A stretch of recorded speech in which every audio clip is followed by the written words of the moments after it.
clever the murderer was. They must have made preparations well beforehand. Why would it be him? How strange.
Oh, this location has also been cordoned off because the Magic Troupe members are currently considered prime suspects.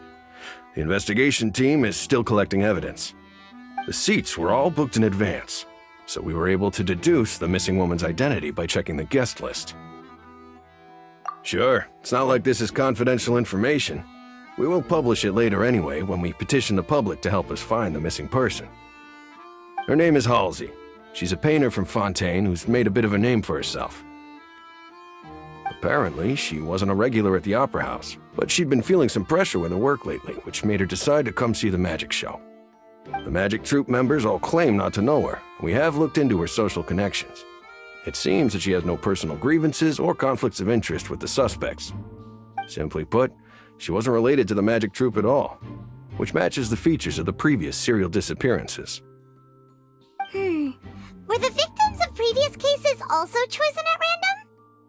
That's how it seems to us, in any case. Apart from the fact that they were all young women of around the same age range, there really weren't any other connections between them. Okay then.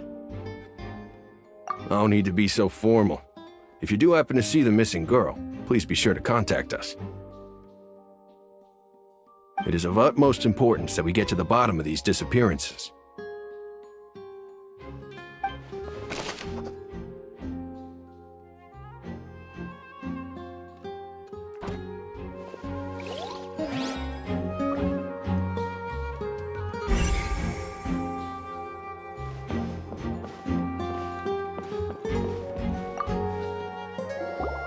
So this is the rope that broke and caused the water tank to fall. The rope looks pretty durable. How can it be burned through so quickly by fireworks? Why are you suddenly so serious, Traveler?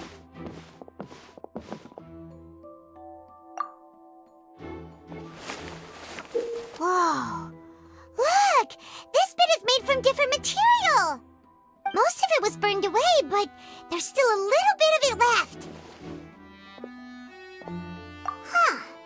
So if a rope meant to hold something was made with that kind of material in it, then that means...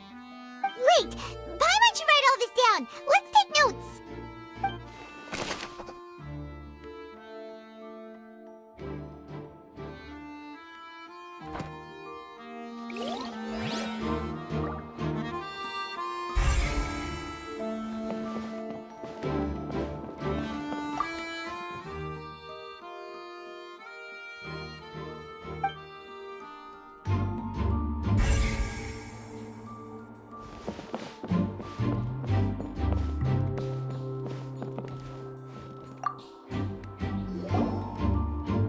The investigation team has some new findings. Turns out there's an issue with the random number selector after all. See, I told you. What if the machine picked some big guy's seat? You think the murderer would have still made his move then? Sorry to interrupt, but we're helping Linny and Lynette with their side of the investigation. What were you saying about the number selector? There's something wrong with it? You're trying to help them?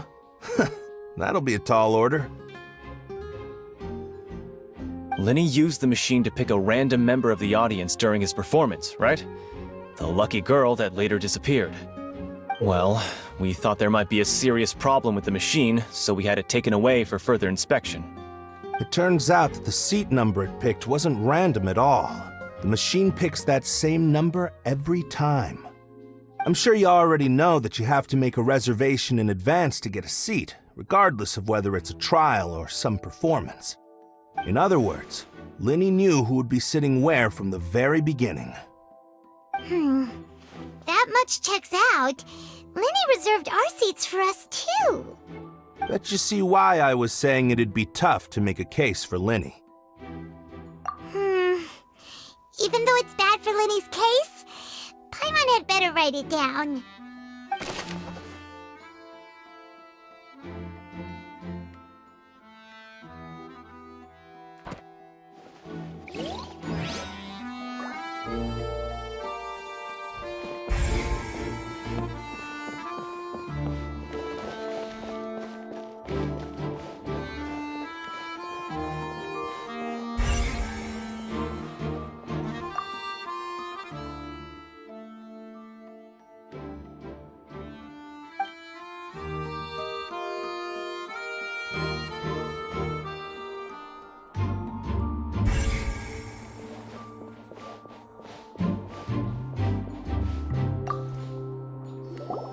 I see that you're investigating the area.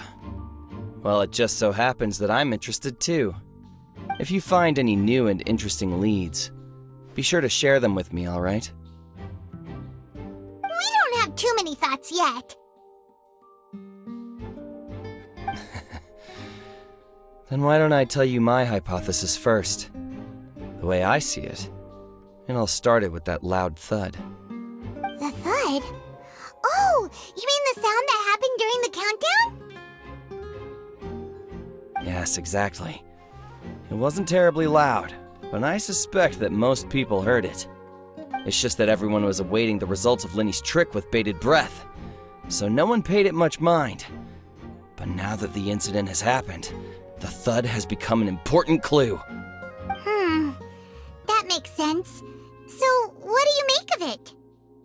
I'm of the opinion that it may have been the sound of Lenny's accomplice, Lynette perhaps, jumping atop the water tank or something like that.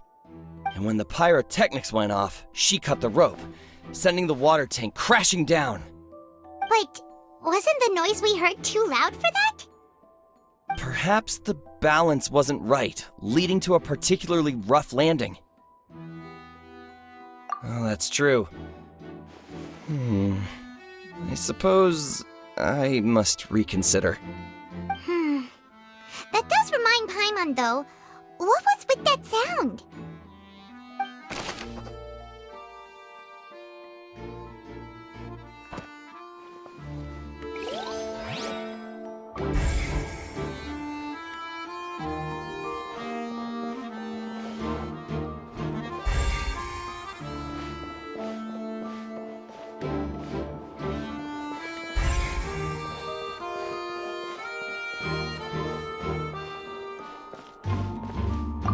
Lenny's still talking to the guards. It seems he'll have a lot of explaining to do. I think someone will be assigned to monitor us later, but that's alright.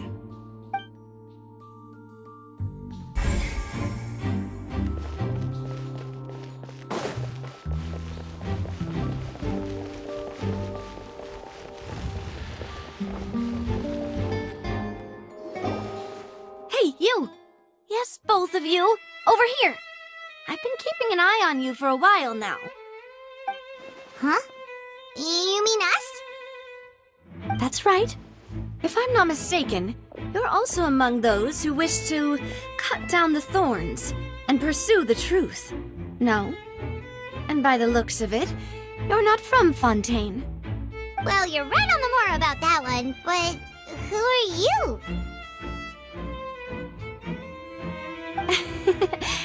Have you never heard of the Spina di Rosula? From mediating disputes and providing protection to solving conundrums, you name it, Spina di Rosula does it. And I, Navia, have the honor of being its renowned president.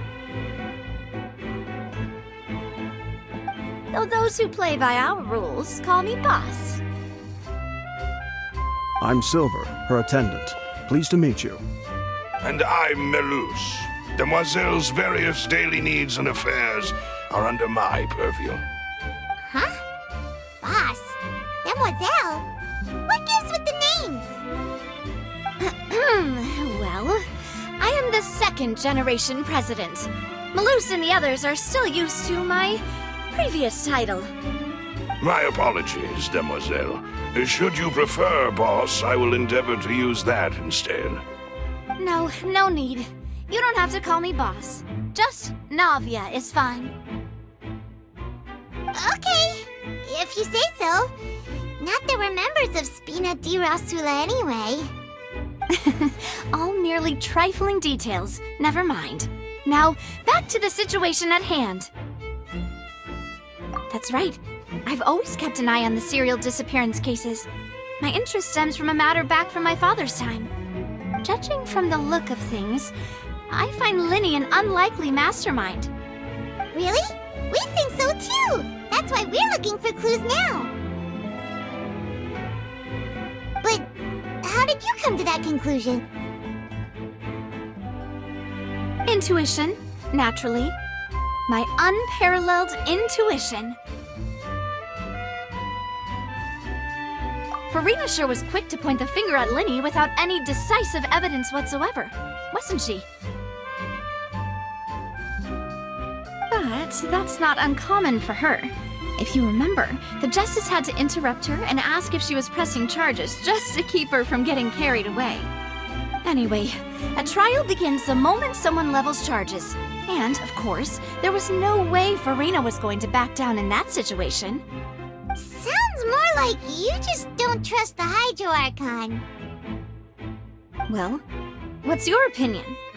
I must admit that she can be interesting at times, but liking her doesn't mean that I'll blindly agree with her. All right, I've answered your question. Now, it's time you answer mine. Wait a minute! Did that answer count? Well, I say it does. But don't worry, you won't hear any pointless questions from me. In your opinion, do you think it's right to treat a trial like it's an opera? Well? And why would that be?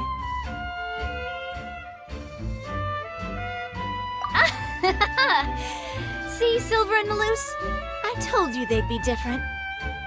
Most astute of you, Demoiselle. I, too, think that the Traveler's response was most excellent.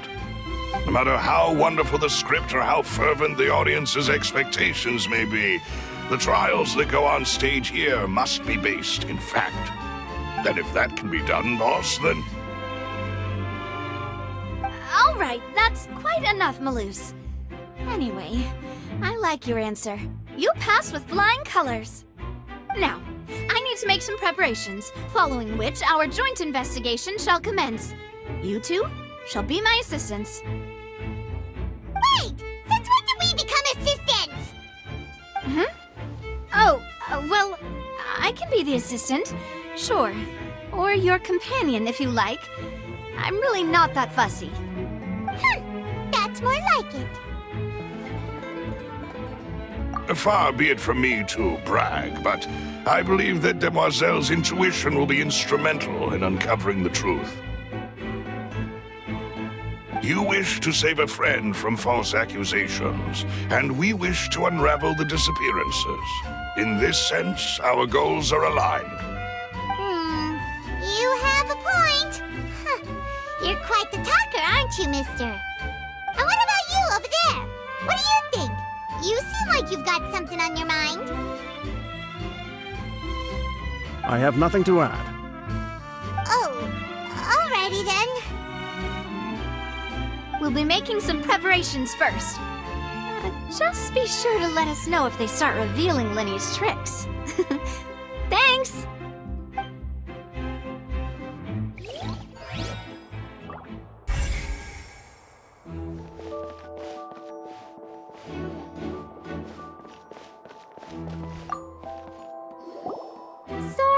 But no one can freely enter or exit the Opera House at the moment. If you wish to leave, you must register your identity with us first.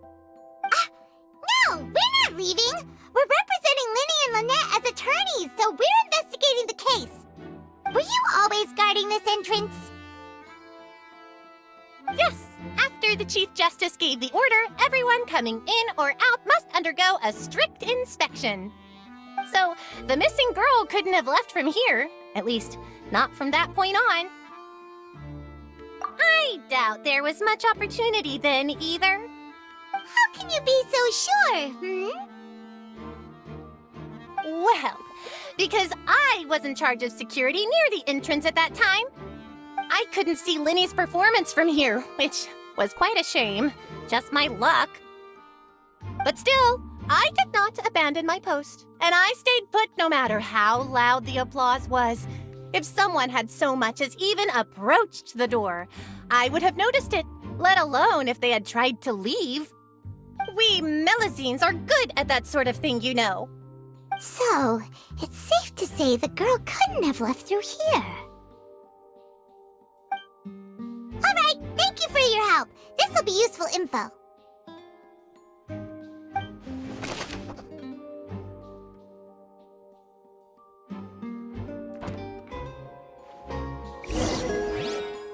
We've checked everything of note here at the performance venue.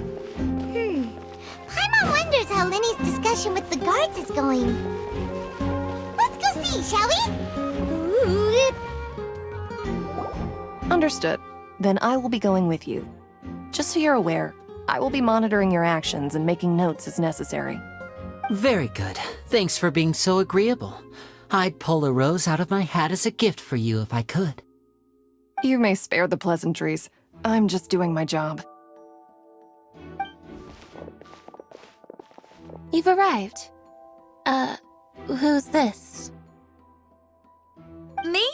I'm Spina di Rosula's guardian angel. If you've got a problem, I've got the firepower. Sorry, I got a little carried away there. Call me Navia. I'm a partner of theirs, and will be helping investigate this whole situation. And these are my companions.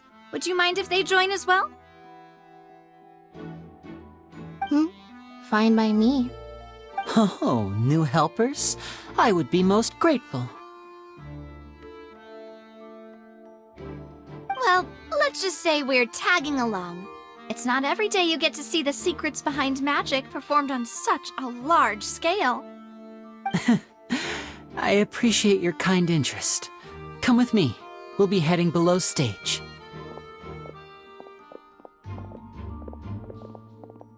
Huh? Below stage? Yes, a world of secrets is hidden beneath this magic box, prepared specifically for this switcheroo trick. But before I reveal everything, you should have a look first. Notice anything strange here?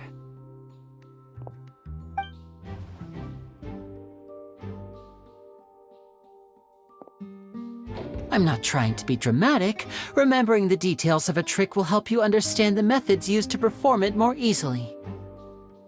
Huh. Weren't there balloons and other decorations here? Where did all that go? Ah, good eye. That said, you're still far from discovering the answer.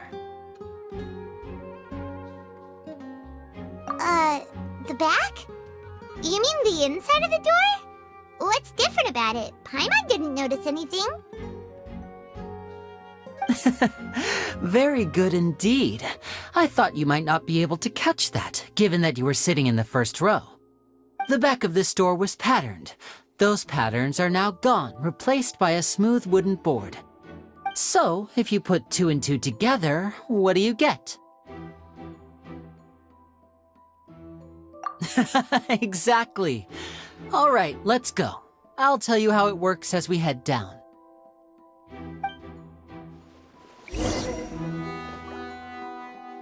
Oh, so there was a passageway under the magic box! I knew you'd figure out most of it as soon as you saw this place.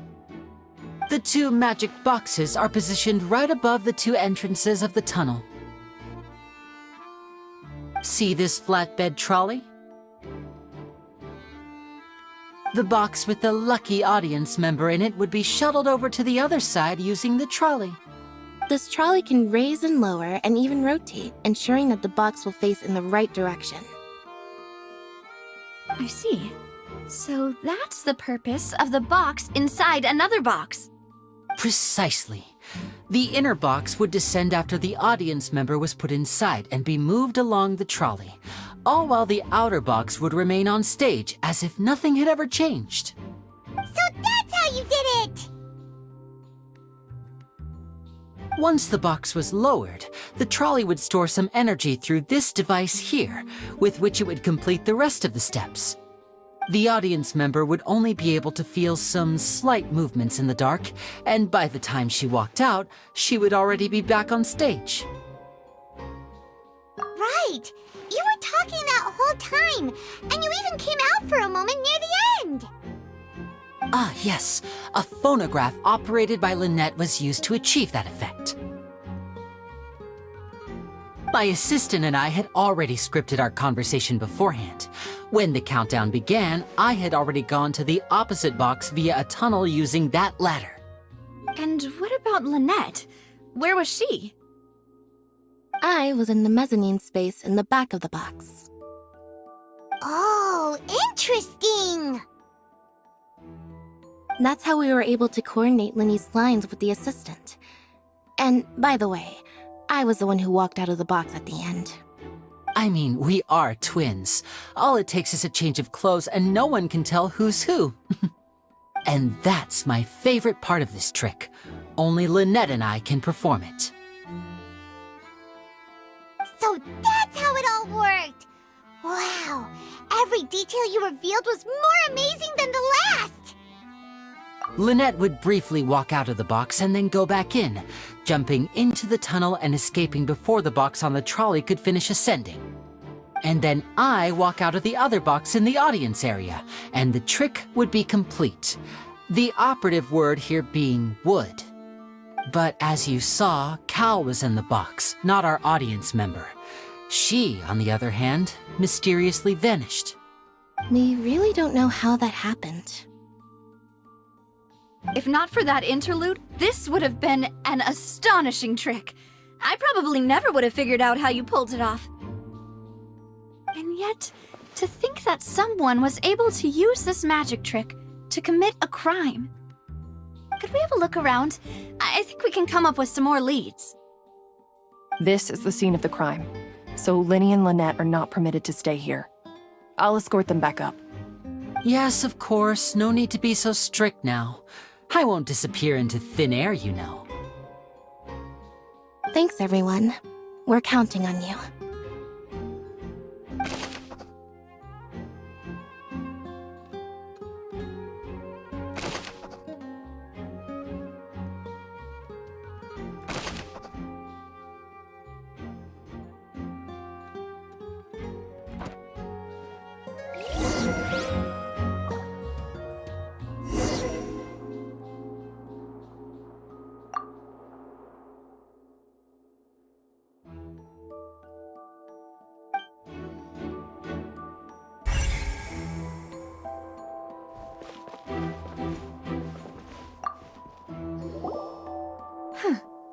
What's this?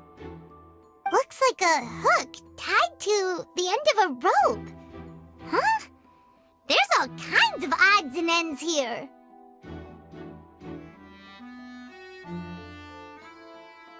Perhaps it was a prop for a different trick. But why would it have been left here?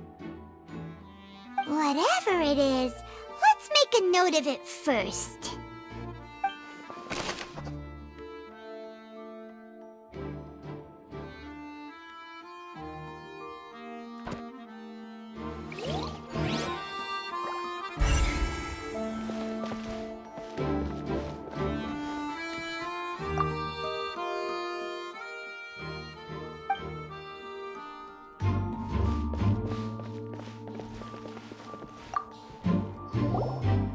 The floor is wet. Please be careful not to slip. Speaking of which, why would there be water here?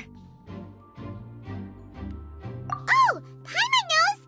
It's one a jug, and then flip the jug over only for the water to disappear? And here's a broken vase. Huh. Did the trolley knock it down while moving? That can't be. The trolley moves along tracks from start to finish. It couldn't have hit the vase at this distance. Let's note this down too and think about it later.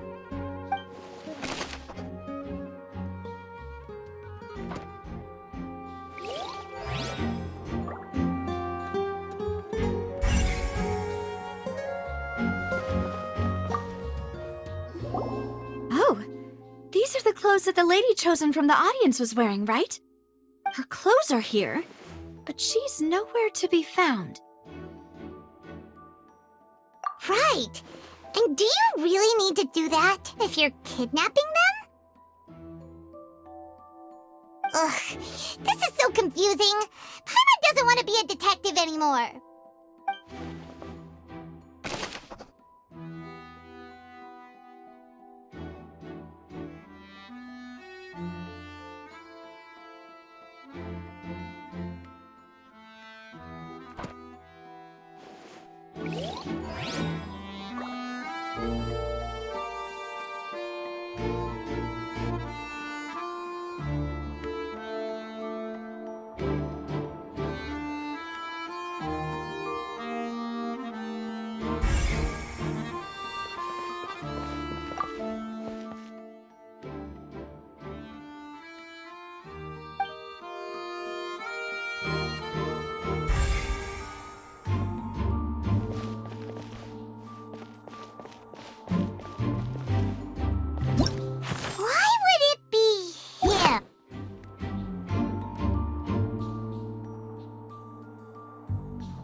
What is this place? It seems someone could fit through here. Could this have been the suspect's escape route? Alone, perhaps. But if they had to pull another person with them, the space would be too narrow. But there are no other ways in or out of here.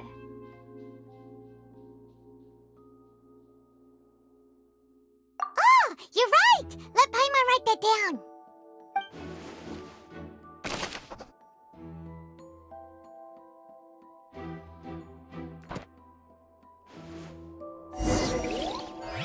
Seems we're just about done investigating down here.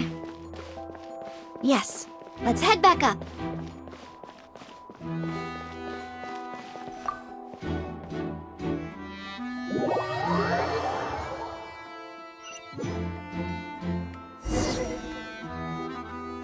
Well, we've ascertained the state of the crime scene. Let's find a place to sort out our findings once Malus returns. It seems to me that there are several things that don't add up here. Apologies for the wait, demoiselle. So, what did the guards say? Did the criminal escape through the vent? They believe the odds of that are very low, since the vent leads to the Opera House's basement. The guards have checked the area carefully. No one left through the basement during the performance or after the incident, and no one was found hiding there. So the tunnels become like a secret chamber then! You know, like the kind you usually see in novels! The plot thickens. Halsey's disappearance and Cowell's death are both quite inexplicable. No wonder Farina was so confident in her accusation. All the current evidence points toward Linny and Lynette. In other words, the charges are very likely to be upheld unless we make some considerable progress. Charges and then trial. So if the charges are upheld, they'll announce a sentence? That's right. This is how a trial goes in the Opera House. During the proceedings, the Chief Justice and the Oratrice will hear statements from both sides.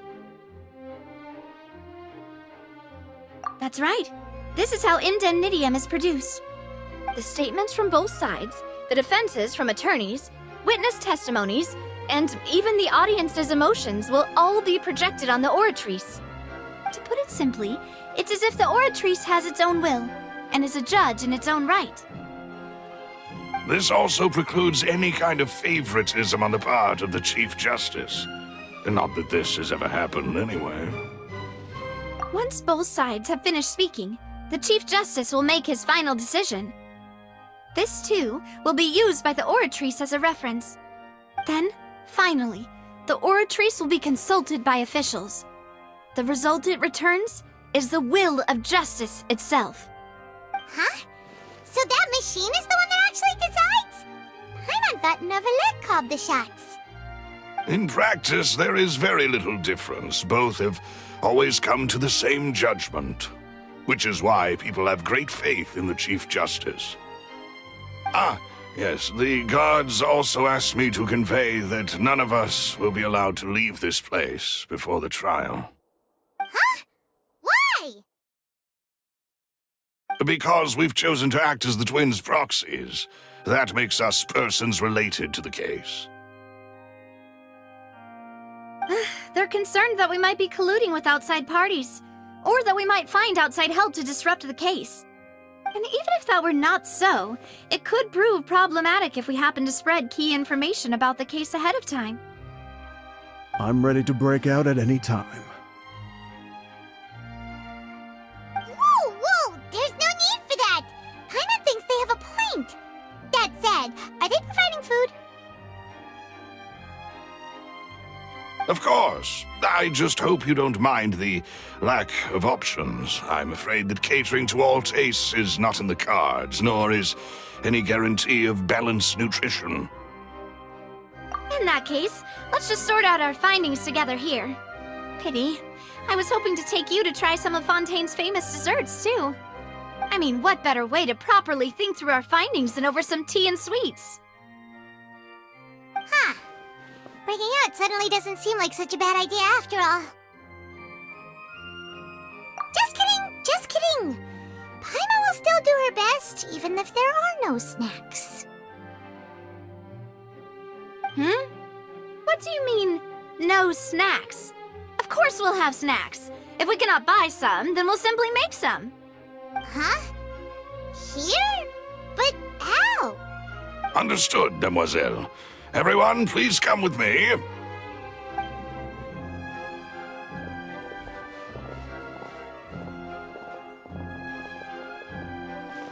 Wait, you're carrying a portable stove with you?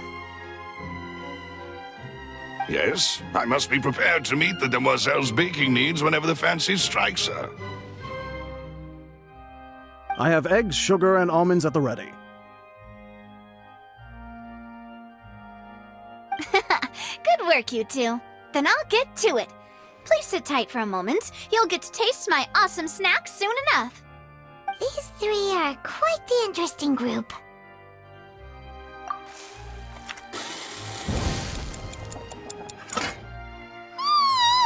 And Paimon thought it smelled good while it was still in the oven!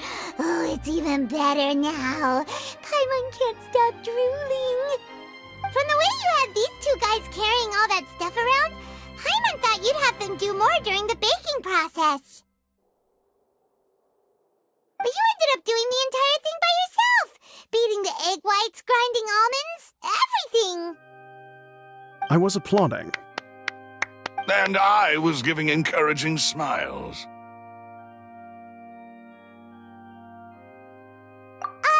Paimon was just thinking, aren't you worried about getting your fancy dress dirty beating egg whites and baking like this?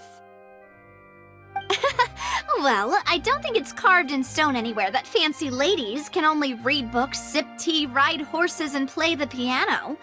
I just really enjoy making snacks. Don't underestimate beating egg whites, by the way. It's a real arm workout. You also need to beat them to just the right consistency, or your macarons will crack. Anyway, give these a try, fresh out of the oven. There's 3 for each of us. Only 3? Well, Eating too many sweet treats might send all that sugar to your head. You wouldn't be able to think clearly about the case on a sugar rush, would you? Tea is ready to be served as well. This is Demoiselle's favorite, strong black tea with a floral fragrance that clears the mind and lifts the spirit. No need for concern. I'm merely doing as I should.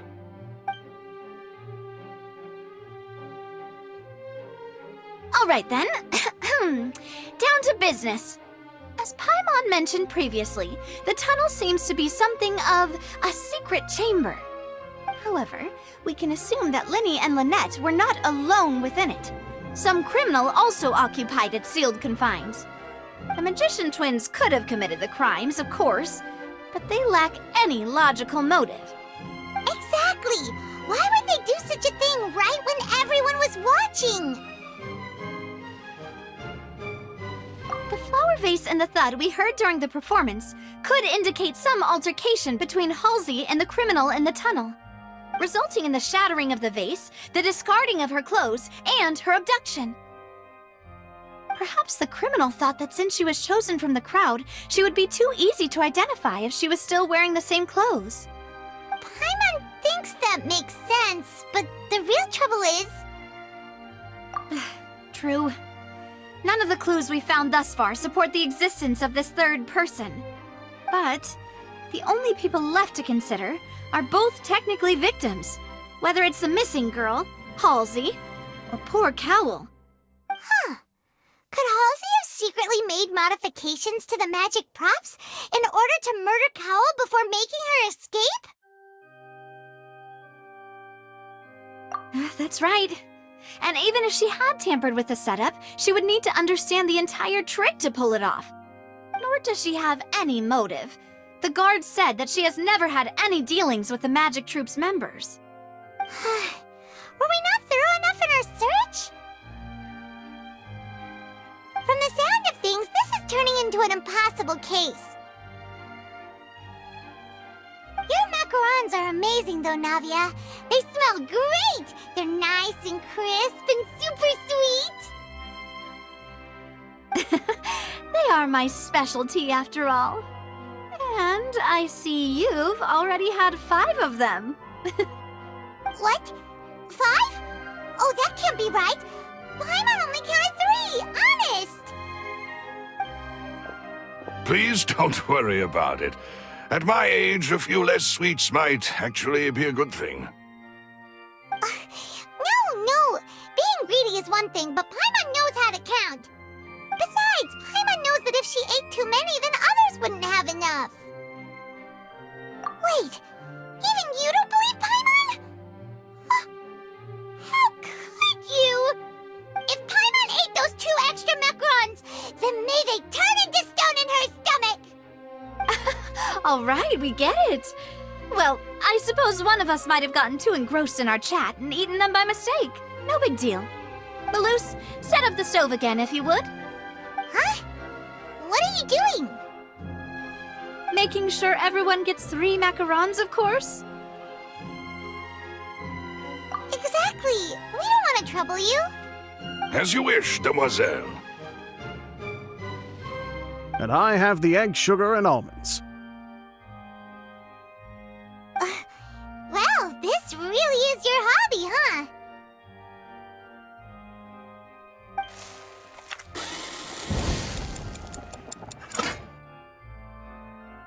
Well, that's it for snack time. I'm going to have another look around the area. I don't know what we're looking for yet, but we've still got some time. As attorneys, I suggest the 2 of you think the case over again. It would be awkward if you got all tongue-tied on stage during the trial. All right, thanks for your help and for the snacks. It was nothing. A small task for the Spina di Rosula. Silver, Malus, it's time to go. I'll be back if I find anything new.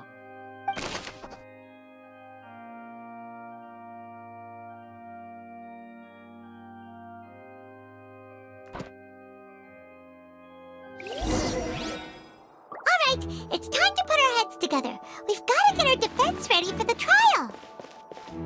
Oh, it's probably gonna be a long and difficult case. There's no point in worrying about that now. We just need to prepare. Here, take Paimon's notes. They should help you review the situation.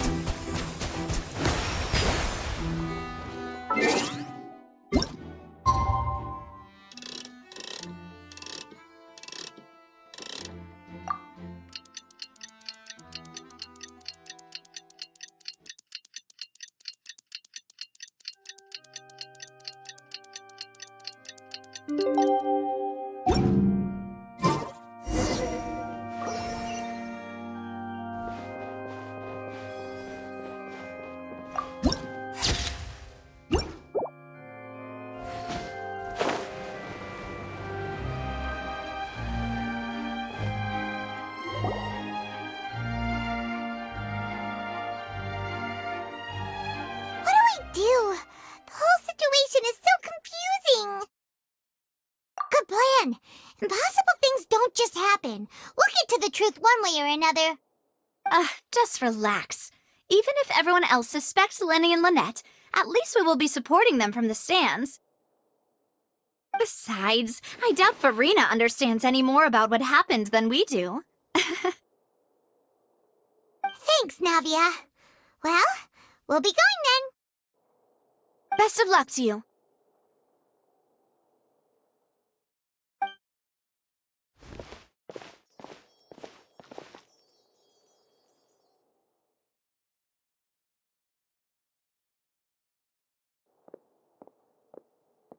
Ah, finally, you're back. Well, how did your investigation go? To be honest, you might be disappointed. No. We're already very grateful that you were willing to help. Well now, don't you all look disappointed. Don't tell me that your investigation came up empty-handed. That was to be expected, of course. The guilty can never produce proof of their innocence. But don't let that stop you. I shall be terribly disappointed should you, my most anticipated foe, concede so easily. Since both parties are present, I declare that the trial regarding the magic show incident is now in session. Firstly, in order for the audience to understand the causes and results of the incident, could we please have Mr. Linney explain the trick? Yes, of course. I will explain while Lynette demonstrates on stage.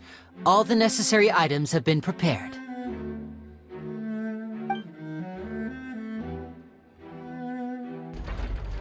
Thank you, Mr. Linney. In that case, I take your statement to be that you ran to and remained hidden within the magic box in the audience stands once the trick began, and thus could not have committed the crime. Is this correct? Yes, that's correct, Your Honor. In that case, I call upon the prosecution. Lady Farina, do you wish to refute his statement in any way? Why, of course I do. Allow me to take the first shot and break this case wide open. Mr. Linney is clearly lying. There is no way you could have been in the box the whole time if you were to abduct Halsey and murder Cowell. In fact, I'd say you were hardly in that tunnel at all. That is simply your hypothesis based on the presumption that I'm guilty. Oh, is that so? And if I may ask, what did you hear while you were inside your box? The roaring countdown of the crowd, of course.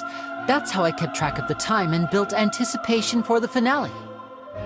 And you didn't hear anything else at all? Nothing that might leave an impression of any kind? No, nothing. I see. But when the count reached 30 seconds or so, there was a thud. One so loud that I believe practically everyone heard it. Huh? Hey, hang on. Something's not right here.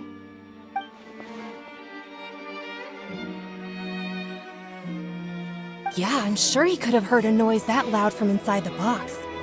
I was right by the box and I definitely heard the thud.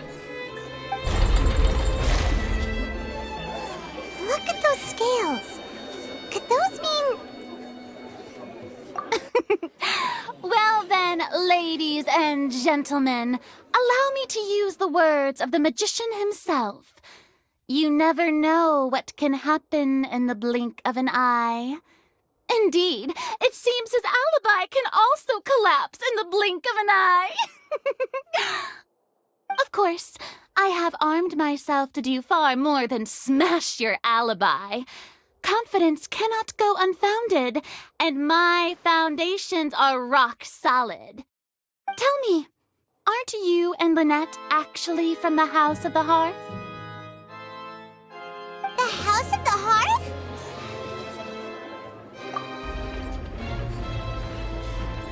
No wonder they did something like this. So the serial disappearances were the Fatsui's doing. Now it all makes sense. I've got a feeling that what happened on stage probably wasn't just an accident. That's irrelevant. Our identities have nothing to do with what happened. Indeed. Then perhaps you could tell us everything that happened during that 1 minute. Your first priority is to prove yourself innocent after all. I'm sure there is little that needs to be kept secret now. Unless your script already has holes in it.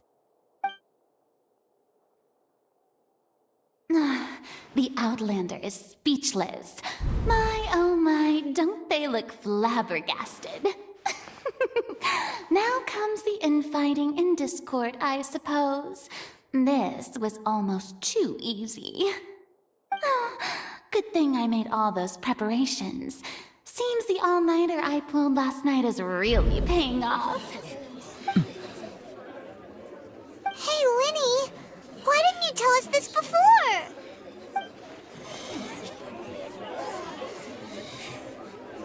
Order! Order!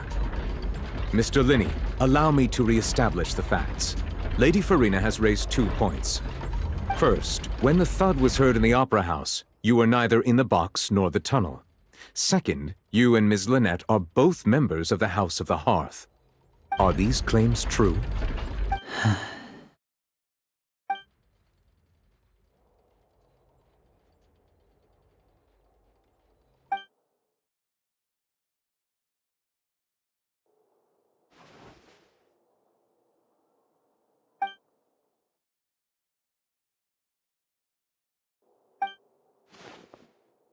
Please answer my question, Mr. Linney.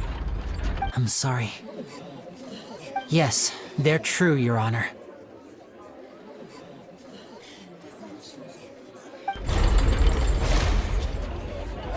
I knew it! Well, that's it. We might as well move on to the sentencing already. What should we do now? Granted.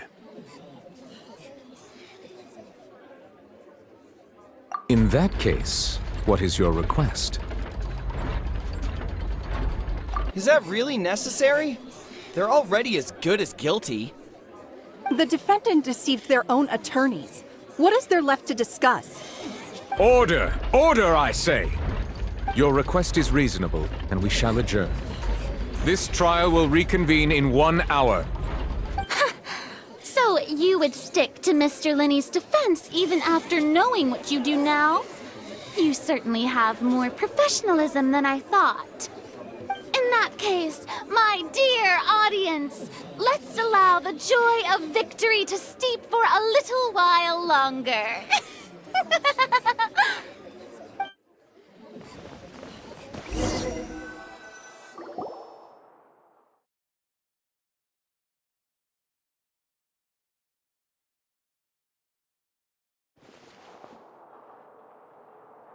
Well, this is awkward.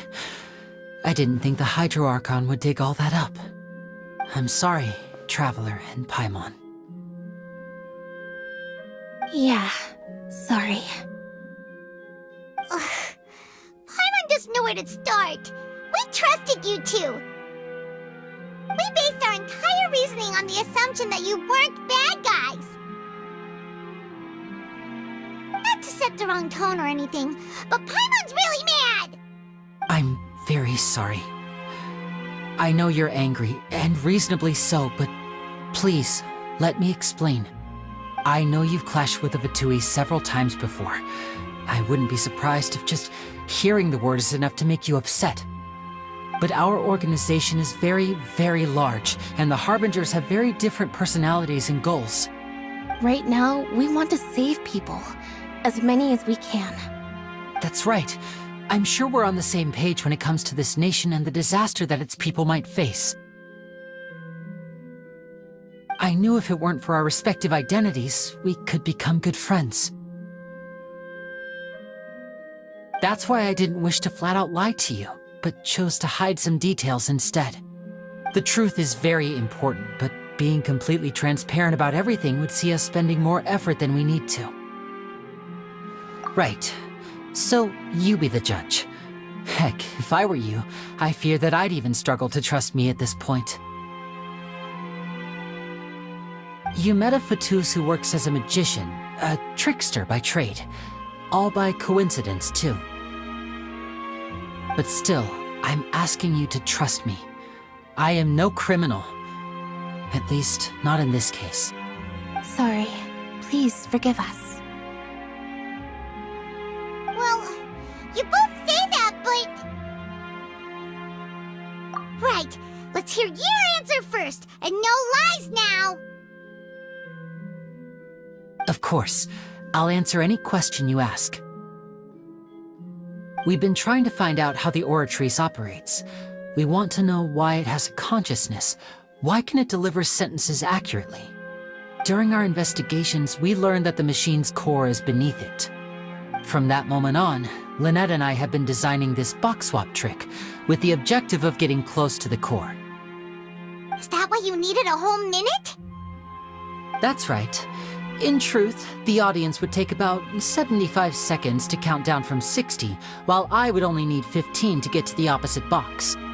So, after jumping into the tunnel, I accessed the Opera House basement via the vent, and went to investigate the room in which the core is stored.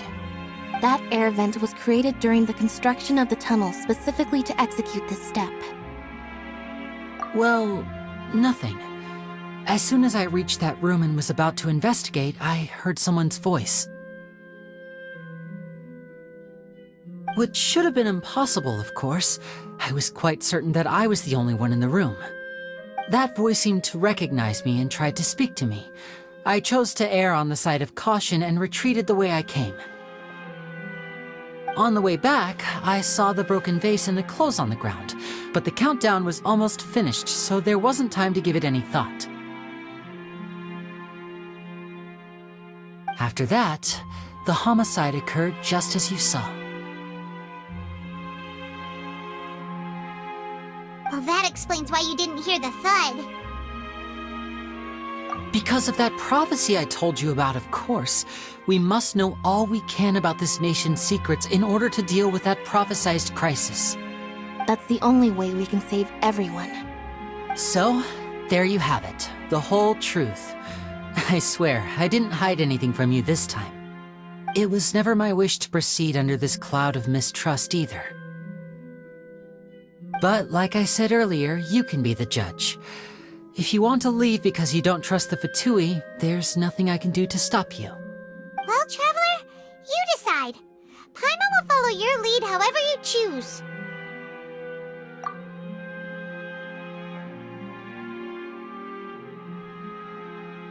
Okay, thank you. Thanks for giving us a chance. The current problem is that the scales are tipped pretty badly against you two. If we want to refute the Hydro Archon's accusations, we're gonna need a seriously watertight defense. Huh? Oh, Paimon thinks she gets what you mean.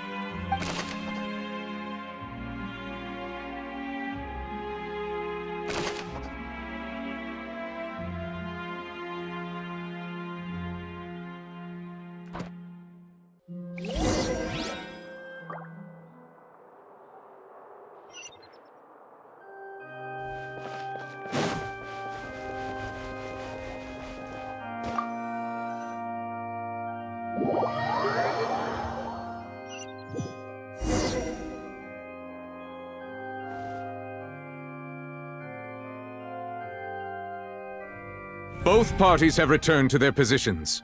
Let us continue the trial.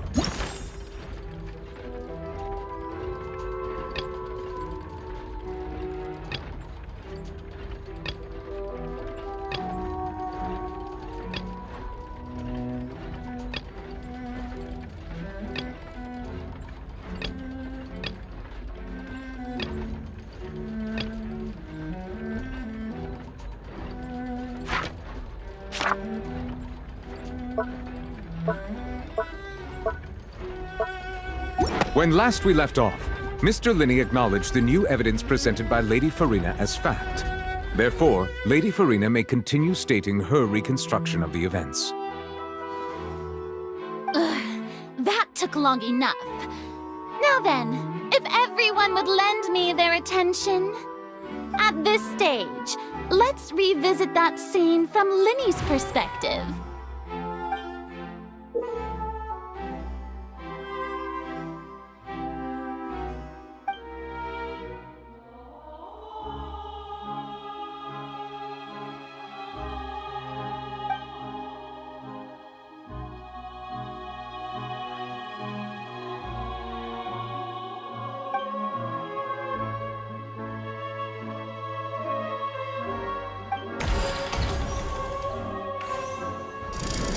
Countdown began, he entered the tunnel.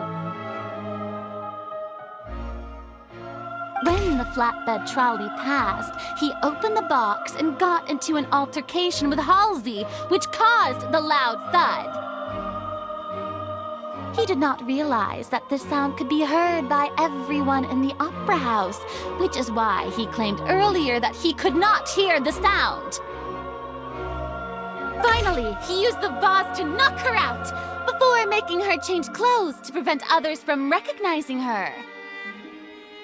At this time, Cowell arrived in the tunnel, having heard that strange noise, and caught Linney red-handed. So Linney proceeded to knock him out too before stuffing him into that box. Afterward, Linney passed the unconscious Halsey to his accomplice through the magic box in the audience stands, before operating the devices such that Cowell's death would be ruled an accident. And there you have it. That's the truth behind what happened. Does the defendant's side have any objections to Lady Farina's description of the events? The key to refuting Lady Farina is the order of events, what Linney experienced, and what he saw.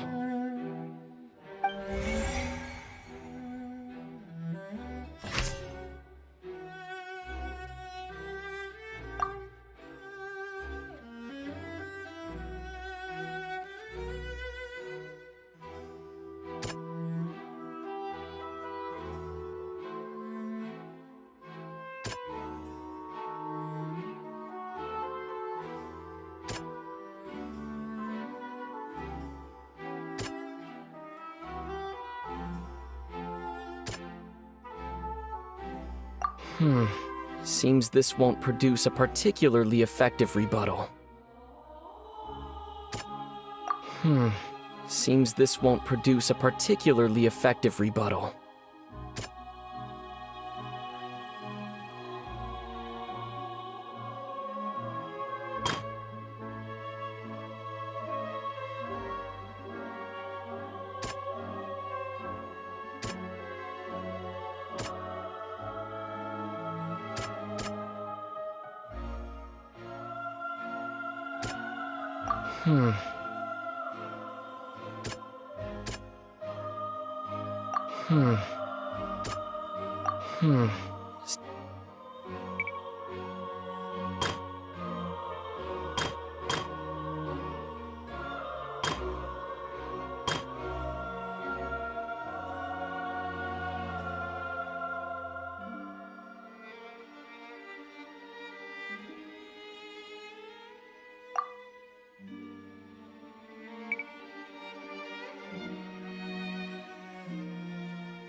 According to Linney, he left via the vent after entering the tunnel. he couldn't have had that altercation with Halsey.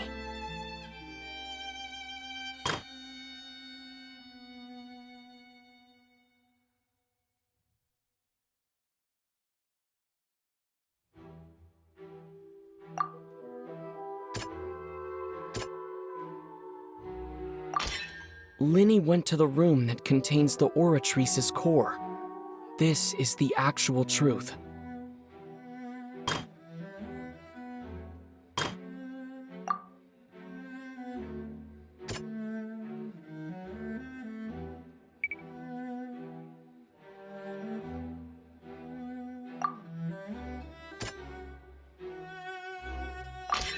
Linny did not take part in the underground altercation.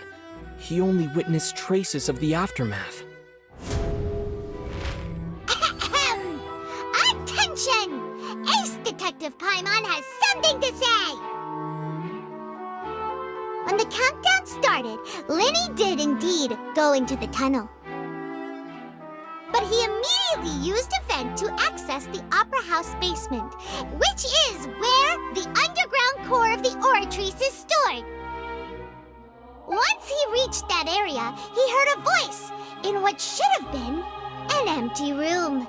Since he felt something was amiss, he returned immediately. The crime scene had already developed by the time he reached the tunnel again, and in order to complete the magic trick, he did not remain there for any length of time. Finally, he reached the surface, and that was when the accident happened from his point of view. Therefore, he's innocent!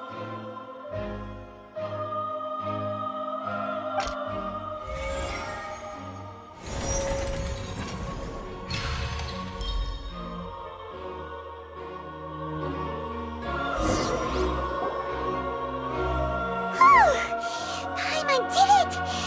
Paimon actually managed to say all that!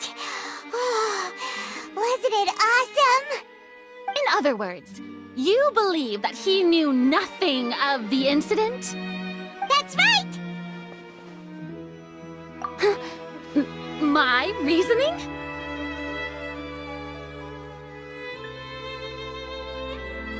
If that's the case, then if Carol hadn't entered the tunnel, who was the entire setup meant to kill?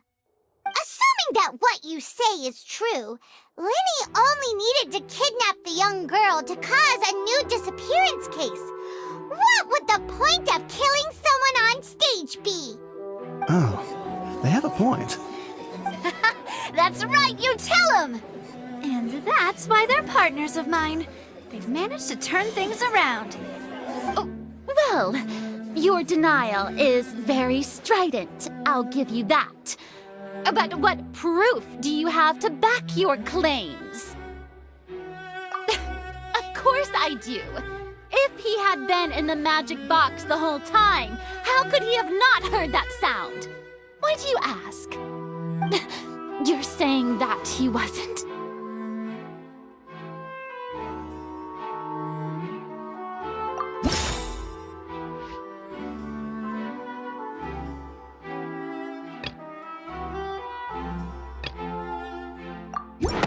Are you sure we don't need to give this more thought?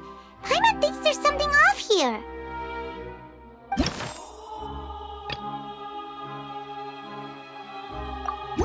Are you sure we don't need to give this more thought? Paimon thinks there's something off here. That's right! Linny wasn't in the box or in the tunnel. That's why he didn't hear anything strange during the performance. This means that when the crime happened, Linny had already entered the basement via the vent. The same clue you used to disprove his alibi has now become the best proof! How do you like that? Well played.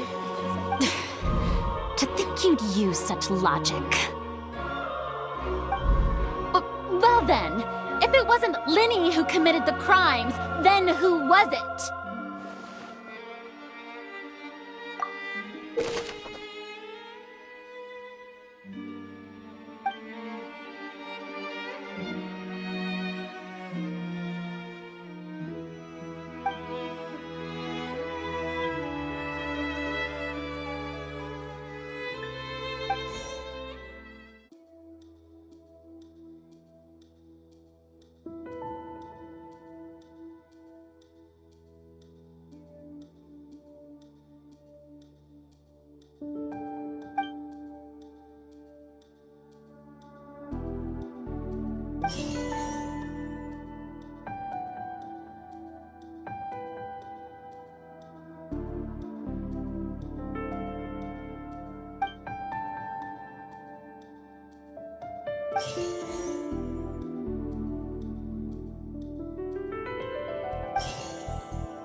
there have been a third person involved?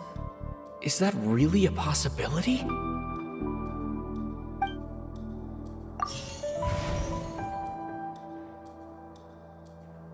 Halsey is the missing person and an ordinary audience member. Or did she have her own scheme all along? The deceased's name is Cowell, Linny's assistant. He would have been able to tamper with the equipment.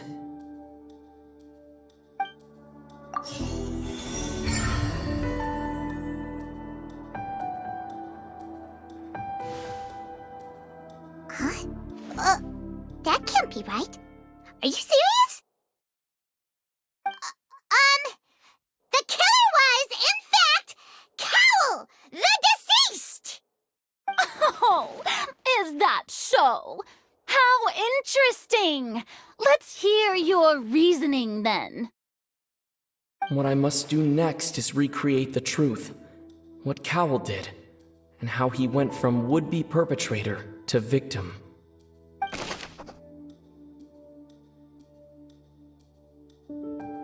No one entered or left the Opera House through its entrances. So where would the criminal have wanted to take Halsey?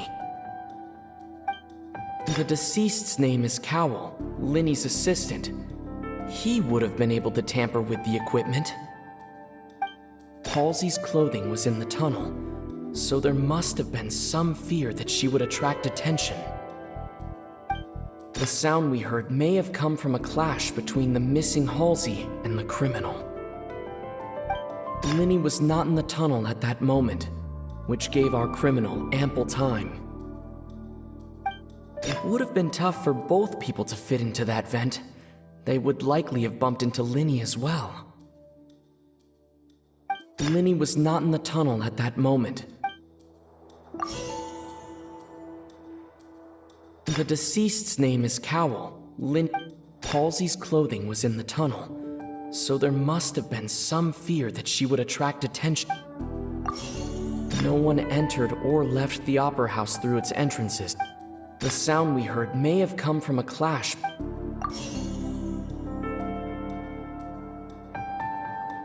No one entered or left the Opera House.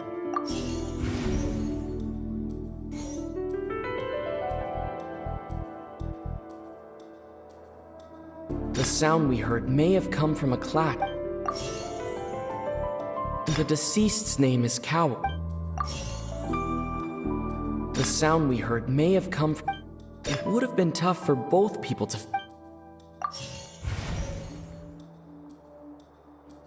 Halsey's clothing was in the tunnel.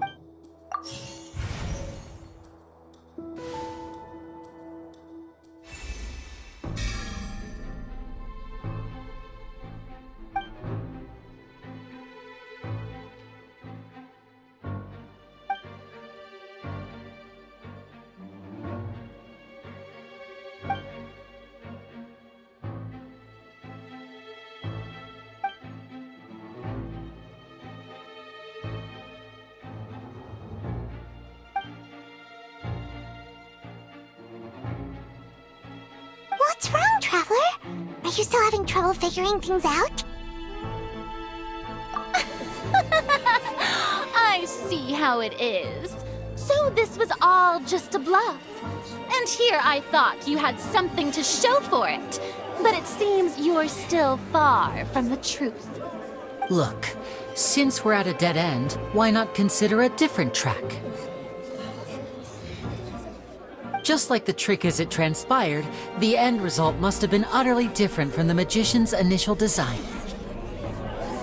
If only we knew how Halsey disappeared. Well, that would be nice, but the tunnel only has 3 exits, and none of them seem very likely. And it's not like this is a magic trick where you can just make a real live person disappear. You know, like you did from that water tank, Lynette.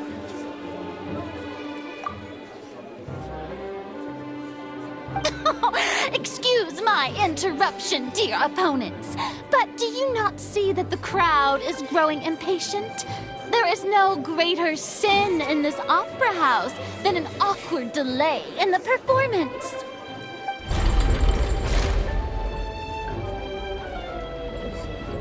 If the defense is unable to make further effective arguments, we will move on to the next stage of the trial. Lenny was not in the tunnel at that moment, which gave our criminal ample time. The sound we heard may have come from a clash between the missing Halsey and the criminal. The deceased's name is Cowell, Lenny's assistant. He would have been able to tamper with the equipment.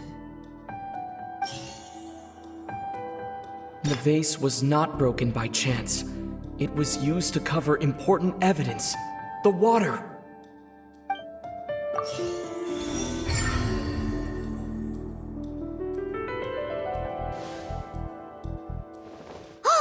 Paimon gets it!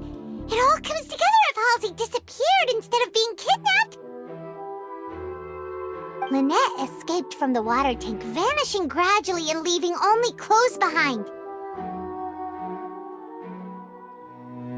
If there's a similar method where a person could be transformed into water...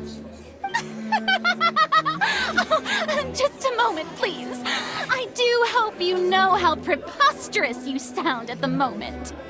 How could a person ever be transformed into water? This is reality we're talking about here, not some magic trick. Must we really? I should think that of anyone. Your friend Linny already knows this truth very well. Magic tricks are ultimately just illusions and misdirection. But Halsey's disappearance is very real. We're talking about two completely different things. Even so, I trust the Traveler's judgment. The truth must be out there somewhere. Perhaps some new line of reasoning may open if we try to gather all the focal points that don't make sense. Since Cal was the deceased, we haven't placed much attention on him. But given that we aren't making much progress with the case, it wouldn't hurt to have a look at his belongings, would it? People really do come up with all sorts of harebrained schemes when at the end of their rope. The way I see it, your suggestion that we broaden the scope of our investigation is nothing but a tactic for stalling the trial. Nevertheless, I believe that this is a reasonable request on the part of an attorney. Since the trial does indeed appear to be at an impasse, I believe that additional evidence may help us make more progress. Guards, please step into the lounge and examine the personal effects of the deceased, Cowell.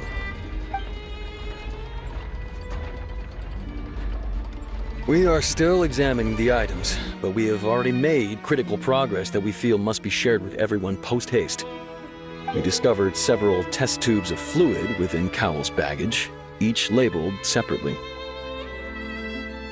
The notebook in his backpack claims that these fluids are... water from the primordial sea. The primordial sea? The note's contents also indicate that Cowell belonged to an organization that sells illegal drugs and that he had an accomplice. The notebook has many entries concerning safe usage of these fluids, in which the keyword dissolve appears many times. One of these tubes was labeled Opera Epiclese, along with yesterday's date. It is empty. The notes also state that these dissolution properties work exclusively on people from Fontaine. It's likely that Halsey was chosen as some sort of test subject. As such, we believe that the defense's hypothesis is, in fact, supported by sufficient evidence. You've got to be kidding! People dissolving into water? Could something so ridiculous actually be true? Wait a moment. This reminds me of a certain prophecy, but it's just a coincidence, isn't it? Huh. If people can become water, does that mean that the water tank's real use was as a means to hide water stains? And if Cowell was targeting that girl... Wait just a minute. Could that mean... You two, with me, quick! Demoiselle, wait! What about your partners? Let's go. Just trust me.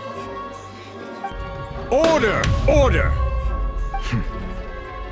It is undeniable that further examination of the deceased's personal effects has yielded some surprising results, but we cannot yet verify the veracity of these clues. Still, let us assume that these clues are indeed authentic, albeit with the understanding that Ms. Halsey has yet to be found. Guards, please continue examining the items along these lines.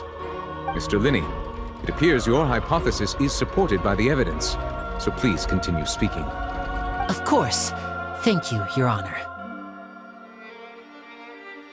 If we uphold this hypothesis, I believe that many of this case's seemingly unrelated clues can be connected together. Right! Like the metal hook! That one didn't make sense at all. Let's think about this. Cowell's methods must have something to do with that water from the primordial sea.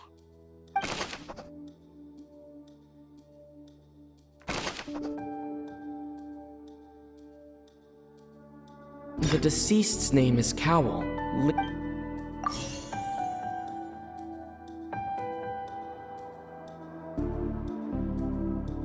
Lynette was in the magic box on... I remember there was something else within the inner layer of that box. The rope that held the water tank up was lit by the fireworks and snapped. As such, the focus here is on the water and not the tank. Now it seems like the hook rope, the water from the primordial sea should...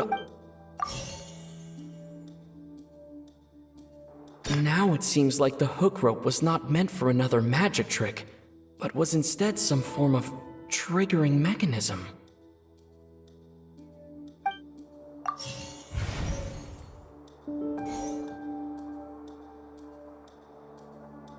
Now it seems like the hook rope was not meant for another magic trick, but was instead some form of triggering mechanism. The rope that held the water tank up was lit by the fireworks and snapped. As such, the focus here is on the water and not the tank.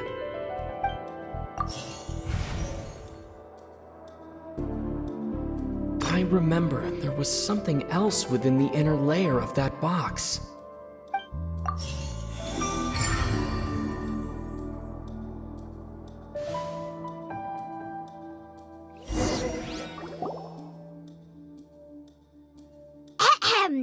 It's Ace Detective Paimon's time to shine again! In the original plan, Cowell would tamper with the water tank rope and the number selector securing his target. When the magic box containing Halsey was lowered, the metal hook would retract gradually and pierce the balloon at the top of the box. When the balloon attached to the box popped, the water from the primordial seed inside it would pour down and dissolve Halsey. Afterward, Cowell would enter the tunnel and break the flower vase to conceal the water inside the tunnel, with the remaining evidence being covered up by the water tank on stage. But he encountered something unexpected in the tunnel, and wound up being fatally hit by the same water tank he meant to use to cover his tracks. Huh. That does make sense. That actually links together a lot of the more confusing pieces of evidence.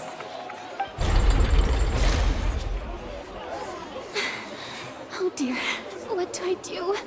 Even I think they sound convincing now. Have I falsely accused an innocent person? What a humiliation. Now, it seems like the only point of contention remaining is the exact circumstances that led to Cowell's death. His notes mentioned he had an accomplice who could be related to the situation. On that note, the guards have just contacted me indicating that they uncovered new evidence. I shall now invite him on stage to share it with us. Thank you, Your Honor. We were just inspecting the luggage of the other people involved in this case. And we found an identical sample of the water from the primordial sea among Linny's personal effects. What? That can't be. Oh, I see. Well, how wonderfully comedic to have have your own counterattack only to come back and wound you. Does this not clear all doubt? My dear citizens, my loyal audience, allow me to present my reasoning and bring this performance to a swift close. Linny did not need to take part in the dissolution of the young woman at all. Indeed, he did leave the scene via the vent. Having made modifications to the props beforehand, his accomplice Cowl then caused Halsey to vanish using the water from the primordial sea. But upon his return, in cruel avarice, Linny desired sole credit and prepared to do away with his partner in crime. Ultimately, he knocked Cowl out, and the tool meant to cover the crime up also became a murder weapon. Now, as much as I regret having come to such a viciously straightforward conclusion, it does seem that the famed Fatui is quite the cold-blooded and ruthless organization. Am I right, Mr. Linny? We've used up all the evidence we collected. There's no way for us to make a rebuttal here. Is this the end of the road?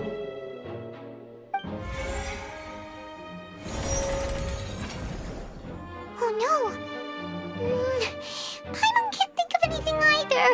It doesn't look like there's any way around this. Seems using the water as new evidence was too good a move. Why did this have to happen now? I think we've all seen enough now, and we have ample witnesses to my flawless reasoning. I believe this is indeed the finale. Now then, my good, noble Chief Justice, should we not, in your view, Excuse me, everyone, but I must interject. Miss, I must ask you not to shout, and to respect the ongoing legal proceedings. Oh, come on. Don't be hasty. I have a good reason for interrupting, you know. Now, would anyone here like to take a little break from all this debate and see a little magic? I'll show you an amazing trick. One that can bring a young woman who has disappeared back in the flesh, right before your very eyes. Please, do the honors, Mr. Linny, if you would be so kind. What in the world is she saying? No offense, miss, but miracles like that are beyond my scope as a magician. Come on now, don't be silly. Magic is all about misdirection, isn't it? It often conceals the truth while presenting a fascinating illusion. But once everyone believes the illusion, can't magic reveal the truth to them once again? And wouldn't such a trick be the most marvelous finale to today's performance? Come on, Linny and Lynette, give it another go.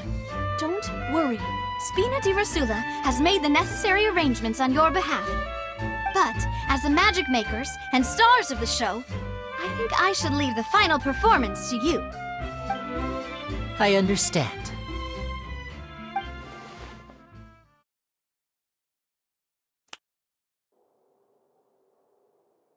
And voila!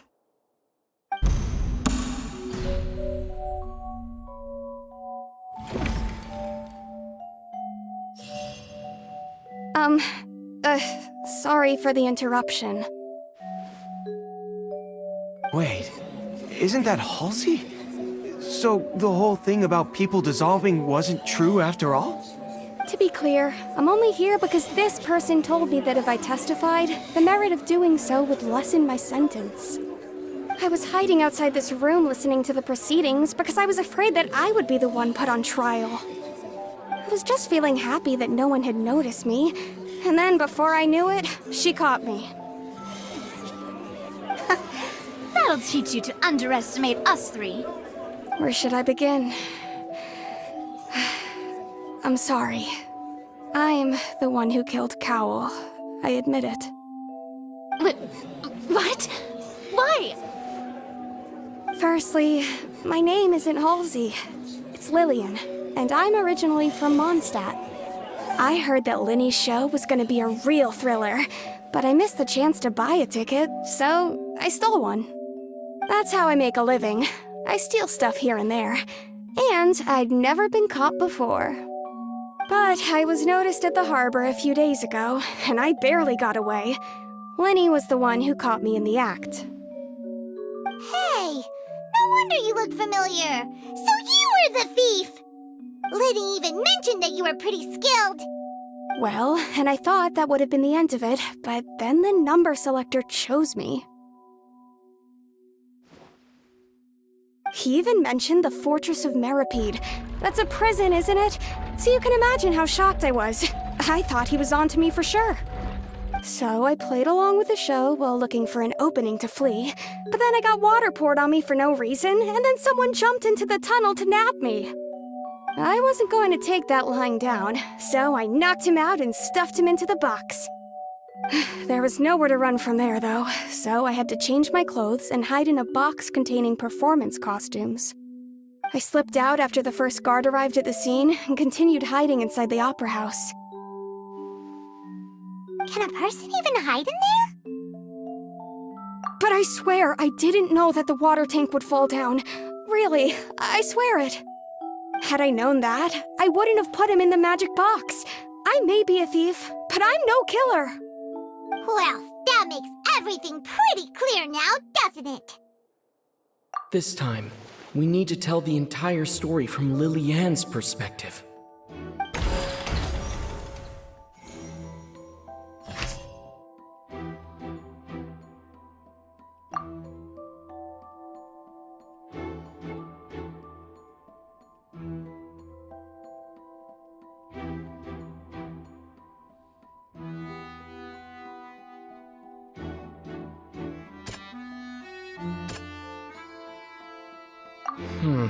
Seems...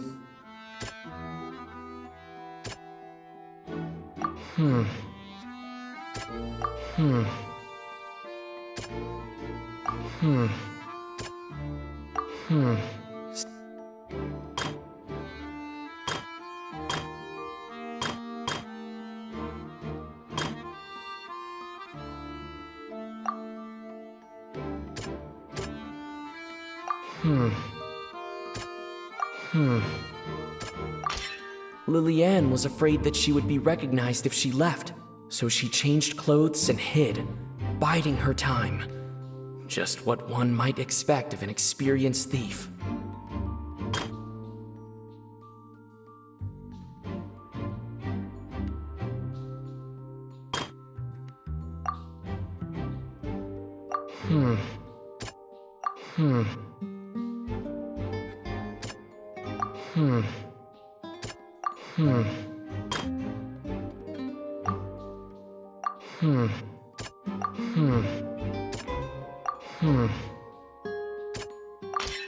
The flower vase was not broken to cover anything up, but was smashed during the struggle between Lily-Ann and Cowell.